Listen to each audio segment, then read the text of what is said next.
Question àkọ́kọ́ tí mo fẹ́ béèrè lọ́wọ́ yín ni wípé nínú aṣọ ìbílẹ̀ àti aṣọ ìgbàlódé táwọn olóyìnbó máa ń pè ní casual wears èwo lẹ láìkì jù sà àti pé kí ni ìdí tẹ́ ṣe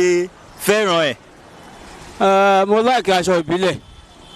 Ìdí ni pé aṣọ ìbílẹ̀ ó máa ń jẹ́ kí ó máa ń sọ nípa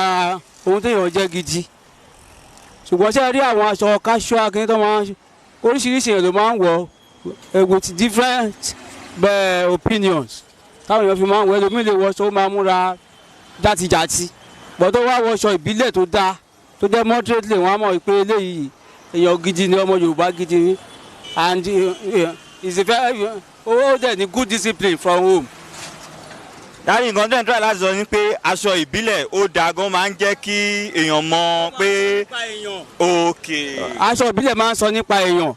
ó máa ń sọ nípa bí wọ́n ṣe bí èèyàn ìlú ilé ibi téèyàn ti wá bí èèyàn ṣe ń bí bí èèyàn ṣe lè ṣe láyà ó máa ń sọ nípa ìwà èèyàn ṣé mo kí Yorùbá ní respect dáadáa tẹ́ bá wọ́n ní gbogbo ẹ̀yà mẹ́ta tó wà Nàìjíríà Yorùbá ló ní respect jù so aṣọ wa gan ó sọ nípa wa.